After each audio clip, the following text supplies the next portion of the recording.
Okay, let's talk about it. The silence. It's been days, maybe it's been weeks. You stop contacting them. They stop contacting you, and now you are sitting in this void, this emptiness. It's loud, isn't it? This quiet. It's uncomfortable. It's confusing. And your brain is going a million miles an hour, isn't it? It's just firing off questions one after another. Did I make a mistake? Did they forget about me already? What are they thinking? What did I do wrong? Did I push too hard? Did I not try hard enough? That silence is anything but silent. It's a battlefield right inside your own mind. And I see you. Don't even try to hide it. I see you. I know you are checking your phone. I know you're checking to see if they viewed your story. I know you're looking at their last seen status. I know you are rereading old messages, digging for clues, trying to find the exact moment where it all went wrong. I know you feel obsessive. You feel anxious. You feel like you are losing your mind. And I am here to tell you right now, looking you in the eyes, you are not crazy. Let me be the first person today to tell you that what you are feeling is real. It is a predictable biological response. You are in emotional withdrawal. Your brain is screaming for a connection it got conditioned to, even if that connection was chaotic and painful. So let's just name it. This feels awful. This hurts. And that's okay, but you are not going to stay here because I need you to listen to me. And I mean, really listen. This silence, this painful, agonizing, loud silence, it is not the end. This is the beginning. This is the start of the most important confrontation you will ever have in your entire life. And here's the kicker. It is not a confrontation with them. It is a confrontation with you. You clicked on this video because you are desperate to know what they are thinking. I get it. And don't worry, I am going to pull back that curtain. I am going to show you exactly what is happening inside their avoidant brain. We are going to cover all of that, but you're going to stay for a completely different reason. You think this video is about them. No, this video is about you. This is the moment you stop handing your power away. This is the moment you stop waiting by the phone for someone else to decide your worth. This silence right now is a gift. It's an opportunity, and I am going to spend the next 27 minutes showing you exactly how to unwrap it and take your entire life back. So stay with me. You owe it to yourself. Let's get to work. All right, first things first. We are going to rip the Band-Aid off right now. You have to get this, and I mean, you have to really get this deep down in your bones, or you will never get free. Are you listening to me? Good. The silence, it is not about you. I'm going to say that again so you can write it on your bathroom mirror. It is not about you. It is not a reflection of your worth. It is not a judgment on your lovability. It is not proof that you are too much or not enough. It is 100% about their fear. It is about their deep early childhood programming. It is about the massive 50-foot high emotional armor they have been building around themselves since they were a child. You have to understand, a dismissive avoidant's entire operating system, their entire internal software, is built on one single prime directive: self-protection at all costs. And to their brain, intimacy, the very thing you crave, the connection you've been asking for, feels like a threat to them. Deep intimacy doesn't feel like safety. It feels like being suffocated. It feels like being trapped. It feels like being controlled. It feels like losing their independence, their identity, themselves. So all that connection you were trying to build, the check-in texts, the I miss you calls, the hey, we need to talk about our feelings, to you that is love. To them, it feels like an attack on their fortress. It feels like pressure. And their only defense, the only one they've ever known, is to pull up the drawbridge, to create distance, to deactivate their feelings, to run. So when you both stop contacting each other, when you finally stop knocking on that fortress door, do you know what the first thing is that they feel? I'm going to tell you and it's going to hurt, but you need to hear it. The first thing they feel is relief. Yes, a massive, deep sigh kind of relief. Their first thought is, phew. Finally, the pressure is off. No more demands. No more emotional conversations I don't know how to have. No more feeling like a failure for not meeting their needs. I'm free. I'm in control again. And what do they do with this freedom? They run to their distractions. They activate what we call their deactivating strategies. They dive headfirst into work, working 12-hour days. They go to the gym for 2 hours straight. They binge watch an entire 20-episode series in 2 nights. They go out with friends they haven't seen in months. From the outside, their life looks great. They seem fine. They convince themselves they are fine. They feel good. They feel in control for a little while. But then time passes. A week goes by, maybe 2 weeks, maybe even 3, and the silence, their favorite tool, the thing they always use to control the dynamic, to keep you at arm's length, it starts to get weird. It starts echoing back at them. And it's not their silence anymore. It is your silence. And a new thought, a little annoying, persistent thought they can't quite push away, pops into their head. Wait, why haven't they texted? They always text. Even when I'm distant, they always come back. They always check in. Why aren't they chasing me? This right here is the first crack in their armor.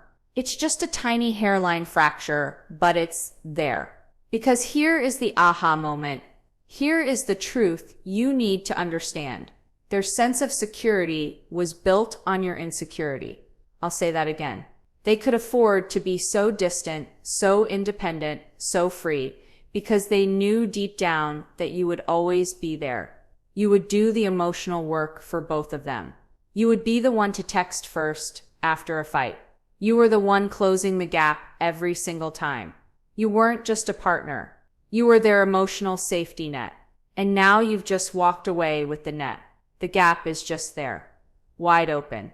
And for the first time in a long time, they are the ones staring into the void, wondering where you went.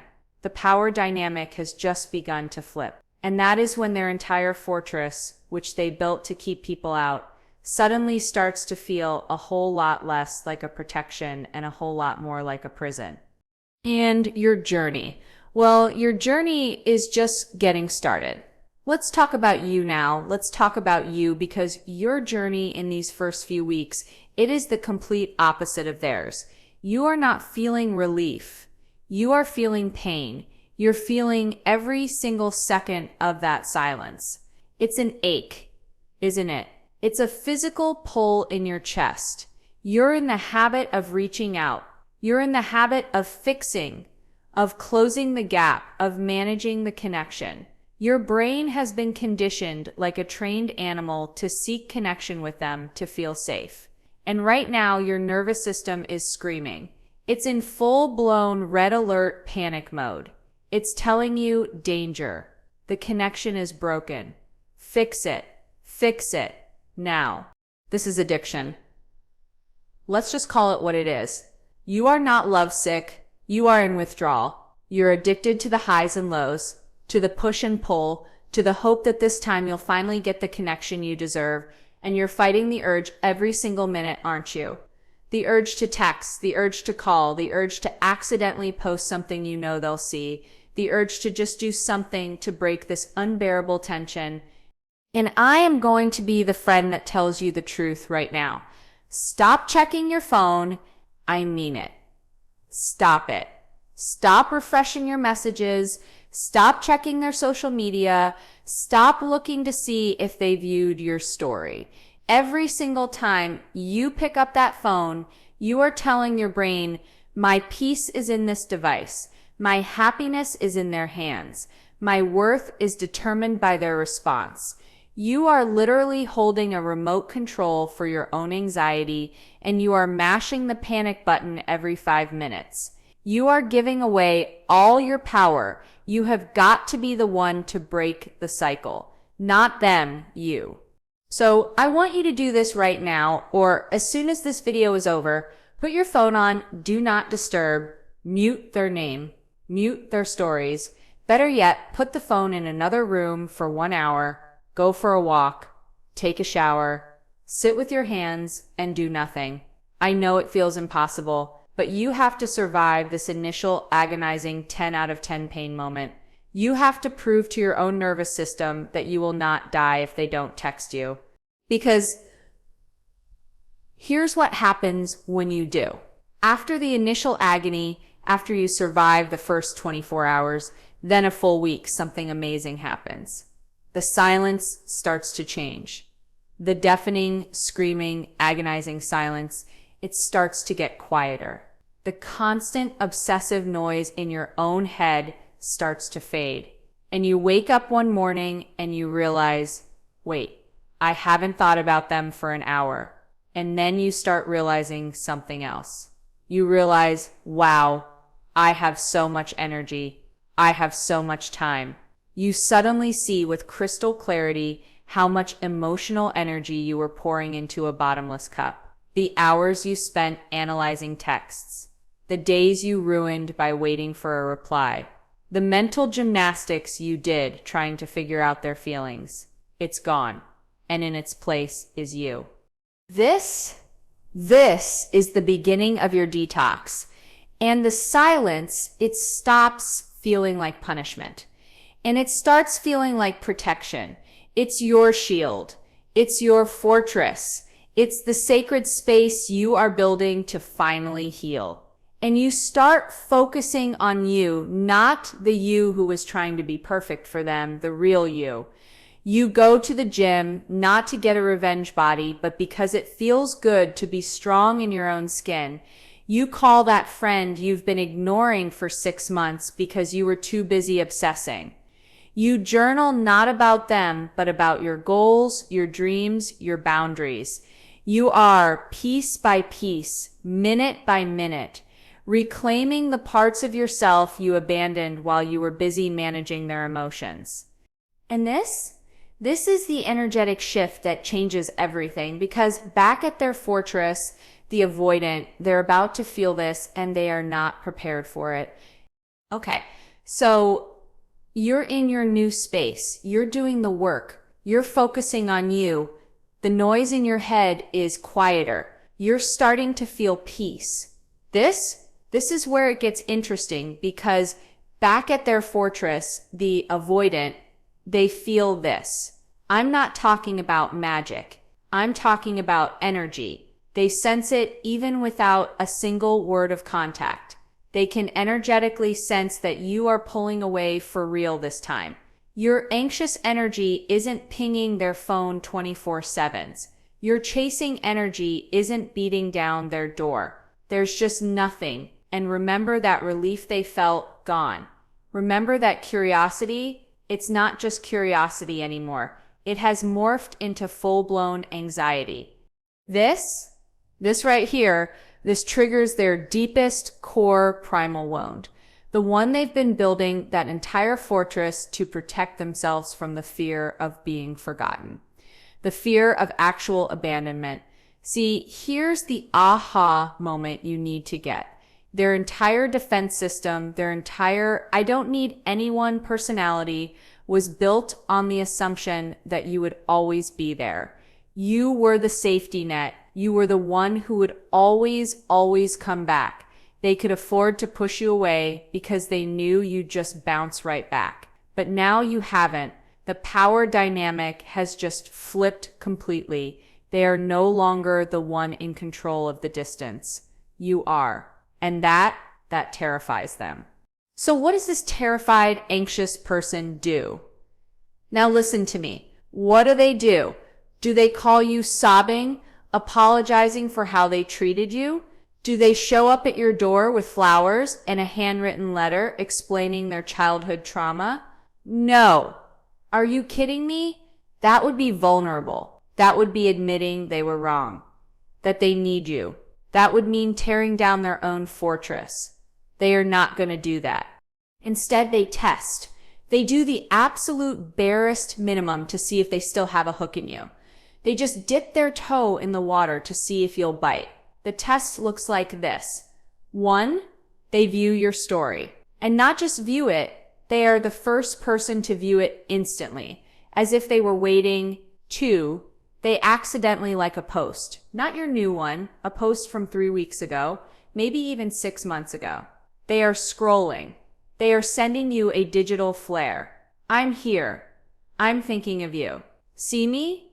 3, the classic, the one you're all waiting for. They send you a random, stupid, low-effort meme or a reel or one word. Hey, with the 3 dots. Or maybe just they send it and then they sit back and they wait. Their heart is pounding. They are waiting to see if you'll fall back into the old pattern. And this is the moment I need you to listen to me. I need you to burn this into your brain. That hey text, that story view, that stupid cat video. This is not them coming back. This is not a sign of love. This is not them suddenly realizing your worth. This is not a green light for you to run back and pour your heart out. Let's call it exactly what it is. It is a power check. It is their panicked, subconscious, low vulnerability way of asking one question and one question only. Are you still there? Do you still care about me? Is the door still open? Can I still control your emotions from a safe distance? They don't want to risk their heart. They just want to know if they still have a hook in yours. They just want to see if you'll do the work again. If you'll bite, if you'll get all excited and reply, oh my God, I've missed you so much. So they can feel that sweet, sweet relief, lean back, deactivate, and put the power right back in their pocket. But you're not going to do that, are you? Not this time, because you're different now. You're not in withdrawal, you're in protection mode. You have that clarity, and your response to this test, or more importantly, your lack of response, is what leads to the biggest, most empowering twist of all. And that's what we're talking about next. And here is the twist that nobody tells you. The moment you stop reaching out, not as a tactic, not as a game, not as some no contact rule you read about to get him back, but as a genuine, authentic, non-negotiable act of self-respect. That is the moment your absence becomes the loudest, most deafening sound they have ever heard. Your silence is no longer a void, it's a mirror. And for the first time, they are forced to look into it, and they don't see you chasing them. They see themselves. They see the consequences of their actions. It is forcing them to sit with the very feelings, the loneliness, the regret, the emptiness that they have been running from their entire lives. You have to understand, their entire sense of self, their entire playbook, was built on the assumption that you would do the work, that you would chase, that you were the anxious one, and they were the stable, independent one. You just took away their entire script. And nothing, I want you to hear me, nothing destabilizes an avoidant more than realizing the person who once chased them, the person who was their emotional safety net, is now completely, peacefully, and genuinely indifferent. Not angry indifference, not petty indifference, just calm, healed, I wish you well, but my life is over here now, indifference.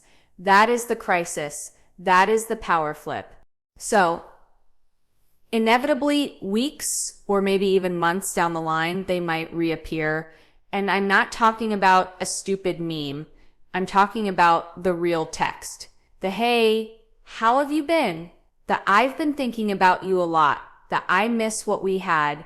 And the you from 3 months ago, your heart would have exploded. Your hands would be shaking. You'd be screenshotting it, sending it to all your friends, screaming, oh my God, what do I say? You'd be high on that hit of hope. But the new you, the healed you, you're going to pick up your phone, you're going to see their name, and you're not going to feel a spark. You're not going to feel that anxious rush. You're not even going to feel anger. You're going to look at that text and you are going to feel one beautiful, powerful thing. Clarity. You'll just see it. You'll see their patterns. You'll see their fear. You'll see this text for what it is. Their discomfort, not your opportunity. you will see that they are still trapped in the same loop they were in 3 months ago, while you are in a completely new world. And you'll understand right down to your bones that love cannot and will not grow where fear still rules. And that right there, that is the moment you truly get your power back, because you finally realize the truth. Closure is not something they give you. It's not a conversation. It's not an apology. It's not them finally admitting they were wrong and that you were the best thing that ever happened to them. Closure is something you took for yourself. You gave it to yourself the day you decided that your peace was more important than their presence. The day you decided your validation was the only validation that mattered. You are free not because they came back, not because they miss you. You are free because you finally came back to yourself. So when you and a dismissive avoidant both stop contacting each other, what really happens next? It's not a game of chicken. It's not about who breaks the silence first. It's about who grows in it. For them, the silence is, and maybe always will be, a painful confrontation with their own fear. It's their emotional prison. But for you, it's the awakening of your self-worth. It's the reclamation of your energy. It is the birthplace of your emotional freedom. So, if you are sitting in that silence right now, if you clicked on this video desperate for an answer, I need you to do one last thing. Stop asking, what are they thinking? Stop asking, do they miss me? Stop asking, will they ever come back? Those are the wrong questions. I want you today to stand up. I want you to go to a mirror. I want you to look yourself square in the eye and ask the only question that has ever mattered. Do you miss you? Do you miss the person you were before you made yourself small for them? Do you miss your laugh? Do you miss your peace? And then what are you going to do today to get yourself back? Your new life is waiting for you. Stop waiting for them to give you permission to start.